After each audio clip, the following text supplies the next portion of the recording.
Hello भाइयों, स्वागत है आप सभी का ड्राइविंग डिकोडेड पर। भाई मारुति सुजुकी जो इंडिया का सबसे बड़ा कार मैन्युफैक्चरर है, इसने साल 2016 में लॉन्च करी थी अपनी गाड़ी विटारा ब्रेज़ा। सिर्फ डीजल इंजन के साथ लॉन्च करी थी और उस गाड़ी ने बहुत ज़्यादा पॉपुलैरिटी पाई। 2016 से लेकर 2020 तक उस गाड़ी की सेल्स टॉप नॉच थी, सबको बीट किया। बट भाई 2020 में जब इंडियन गवर्नमेंट ने BS6 रेगुलेशंस लागू किए तो मारुति का जो ट्रेडिशनल जो उनका डीजल इंजन था जो कि बहुत पॉपुलर था, मारुति को अपने डीजल इंजन को बाय बाय बोलना पड़ा। जिसके बाद उनने इस गाड़ी को लॉन्च किया था सिर्फ पेट्रोल में। अब इस गाड़ी की सेल्स इतनी थी कि ये मार्केट को नहीं जाने दे सकते थे। सिर्फ पेट्रोल ऑप्शन के संग इस गाड़ी को लॉन्च किया, इसकी सेल्स ड्रॉप हुई। फिर भाई 2022 में मारुति ने इस गाड़ी का एक फेसलिफ्ट निकाला और 22 में BS6 के संग संग BS 6.2 भी आ गया। उस BS 6.2 में उनने इस गाड़ी को निकाला CNG के अंदर। ये जो आप डिज़ाइन इस गाड़ी का देख रहे हो, ये इन लोग ने 2022 में लॉन्च किया था।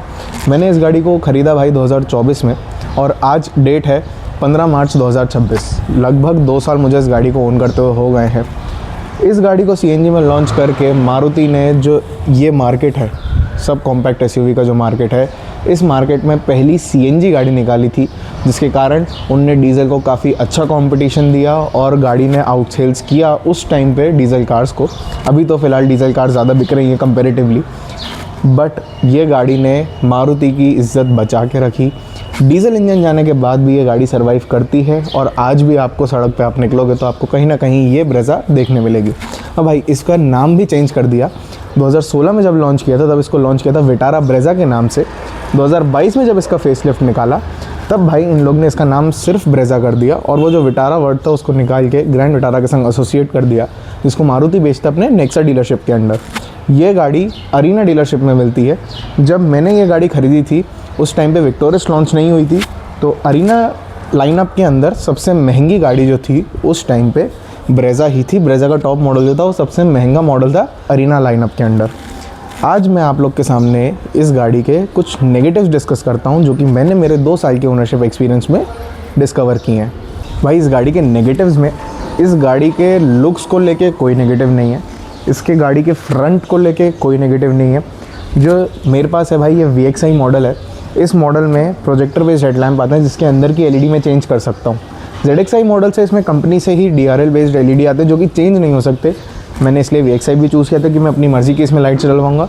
हेलोजन लाइट्स थी, अपग्रेड करवा के मैंने LED करवा लिया था, नॉट एन इशू। फ्रंट से इस गाड़ी में या इस गाड़ी के ओवरऑल स्टांस में कोई नेगेटिव नहीं है। जो इसके नेगेटिव्स हैं वो मेजरली गाड़ी के इंटीरियर्स से रिलेटेड ही हैं। आज अपन उन्हीं के बारे में बात करते हैं। अब भाई नेगेटिव्स की बात करें तो इस गाड़ी का जो सबसे पहला नेगेटिव मुझे लगता है वो इसके CNG से रिलेटेड ही है। इसे मैं क्यों कह रहा हूँ मैं आप लोग को दिखाता हूँ। भाई ये जो इसका बूट स्पेस है ना, इस गाड़ी का बूट स्पेस बिल्कुल ही ख़त्म कर रखा है। बूट स्पेस दिया जा सकता था। ऐसा मैं क्यों कह रहा हूँ मैं अब भी आप लोग को बताता हूँ। देखो ये इसकी पार्सल ट्रे है। इस पार्सल ट्रे को मैं हटाऊँगा, आप लोग को CNG सिलेंडर दिख रहा होगा। भाई CNG सिलेंडर ख़त्म यहीं पर हो जा रहा है, यहाँ तक। बट ये जो स्पेसिंग दे रखी है ये यहाँ आगे तक दे रखी है। जो कंपनी ने इस CNG सिलेंडर के लिए फ्रेम दिया है, ये फ्रेम बहुत ज़्यादा जगह घेरता है। आफ्टर मार्केट सॉल्यूशंस में लोग क्या कर रहे हैं, यही सिलेंडर यही फिटिंग कुछ चेंज नहीं कर रहे।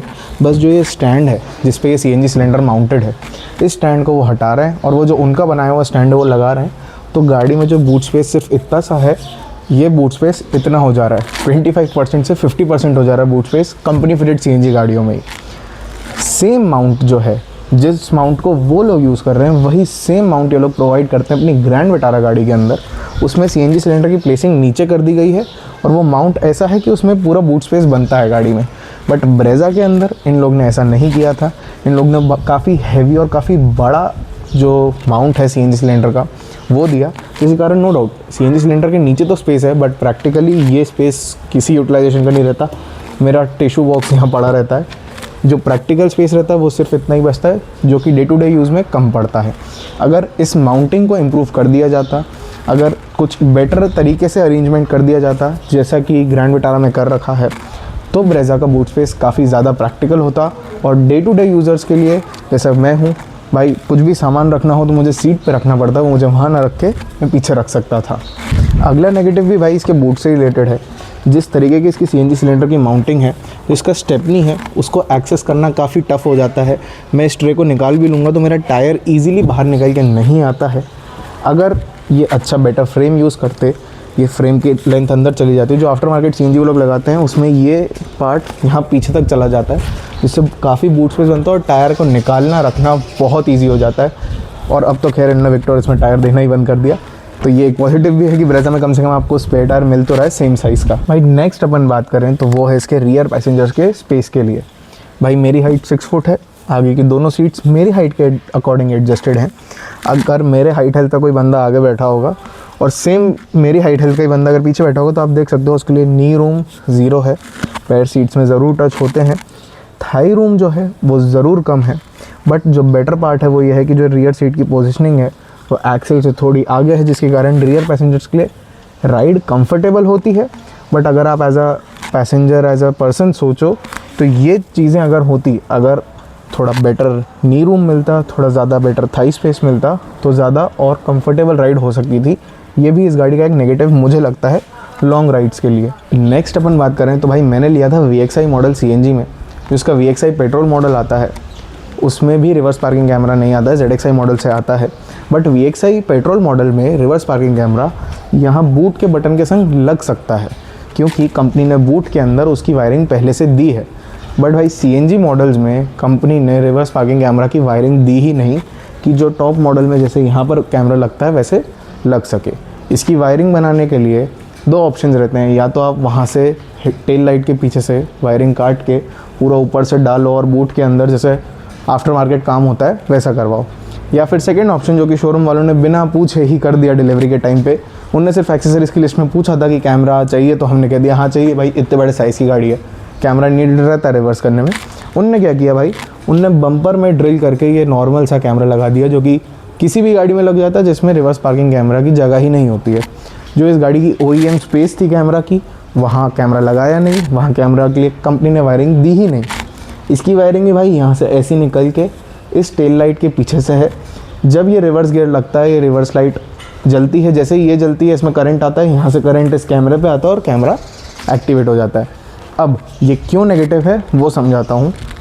कंपनी ने जो रिसर्च करके कैमरे का प्लेसमेंट यहाँ किया था उसके हिसाब से इसका स्टीरियो कैलिब्रेटेड है। स्टीरियो जो कैलिब्रेशन है वो कैमरा नीचे होने से आउट हो जाता है, और स्टीरियो में आप रिवर्स कैमरा में देख के अंदाज़ा नहीं लगा सकते हो कि गाड़ी के पीछे ऑब्जेक्ट कितने स्पेसिंग पर है। जो गाइडलाइंस हैं वो एक्यूरेटली वर्क नहीं करती हैं, तो ये कैमरा लगे होने के बाद भी ये यूज़लेस ही है। भाई नेक्स्ट नेगेटिव की बात करें, जो कि मुझे पर्सनली सबसे ज़्यादा इस गाड़ी में लगता है, वो है उसका ये USB सॉकेट। भाई ये USB सॉकेट यहाँ से तो ठीक है, बट ये केबल जहाँ पर लगाते हैं जो उसका कनेक्टर है पीछे से, भाई वो लूज़ पड़ जाता है बार बार। चलती गाड़ी में USB डिस्कनेक्ट हो जाता है, जिसके कारण मैं पेन ड्राइव लगाऊँ, फ़ोन लगाऊँ एंड्रॉइड ऑटो पे या एप्पल कारप्ले पे, वो डिस्कनेक्ट हो जाता है। कंपनी में वारंटी में भी दिया, कंपनी ने वारंटी में बदलने से मना कर दिया, कहा कि सर ये वारंटी में क्लेम नहीं होगा, आपको इसका अलग से पैसा देना पड़ेगा। और ये काफ़ी एक्सपेंसिव पार्ट था, इसलिए मैंने उस टाइम पे छोड़ दिया, क्योंकि इतना बॉदर नहीं करता है। बट जब किसी लॉन्ग ड्राइव पे जाओ, कहीं बम्प से गाड़ी निकले और गाड़ी में कोई साथ में बैठा हो, तब थोड़ा सा लगता है कि यार 12 लाख रुपए दिए हैं इस चीज़ के लिए। फिर भी ऐसे छोटे छोटे इश्यूज़ हैं। पिछले 2 साल के ओनरशिप के एक्सपीरियंस में यही कुछ मुझे इस गाड़ी के नेगेटिव्स लगे हैं। आप लोग कमेंट करके बताइएगा आपको क्या लगता है, क्या ये नेगेटिव्स इस गाड़ी में है नहीं है। और भाई मैं तो यही उम्मीद करूँगा कि 2026 में जो इसका फेसलिफ्ट आ रहा है, जो कि जहाँ तक अभी तक लीक्स आए हैं, इंफोटेनमेंट बड़ा हो गया है, 6 स्पीड का मैनुअल गियर बॉक्स आ रहा है, CNG अंडर बॉडी हो गया है, अगर ये सब चीज़ें आ जाएंगी तो भाई सच में ये गाड़ी वैल्यू फॉर मनी है, वर्थ द मनी है। भाई मेरे घर में ये सिंगल गाड़ी रखता हूँ मैं, 2 गाड़ियाँ नहीं रखता, इसको मैं और मेरे फादर दोनों ड्राइव करते हैं। तो उस यूज़ केस के हिसाब से जहाँ मेरी हाईवे रनिंग ज़्यादा नहीं है, होती है तो हाईवे पे मेजरली इसमें 2 ही लोग ट्रैवल करते हैं, 2 से 3 भी ट्रैवल नहीं करते, उसके हिसाब से ये गाड़ी मुझे वर्थ इट लगती है। CNG का मुझे माइलेज मिलता है और 1.5 लीटर नेचुरली एस्पिरेटेड इंजन की मुझे परफॉर्मेंस मिलती है, जो कि काफ़ी बेटर है। ये थोड़े बहुत कुछ इसके नेगेटिव्स हैं जो कि आई एक्सेप्ट, मुझे पता था गाड़ी लेने के पहले भी, बट ये अवेयरनेस मैं उन ओनर्स के लिए बनाना चाह रहा हूँ जो ब्रेज़ा लेने का प्लान कर रहे हैं, या वो भी ऐसा कुछ एक्सपीरियंस कर रहे हो जो ऑलरेडी ब्रेज़ा को ओन करते हों। आई होप जो इसका नया फेसलिफ्ट आए उसमें ये सारी चीज़ें अपडेट हो जाएं। सारे फीचर्स अपडेट हो जाएं। अगर आपको ये वीडियो अच्छी लगी हो तो प्लीज़ मेरे चैनल को सब्सक्राइब करना मत भूलना, और आप भी अपना ओपिनियन जो आपको पॉजिटिव या नेगेटिव इस गाड़ी के बारे में लगता है वो कमेंट सेक्शन में ड्रॉप करना मत भूलना।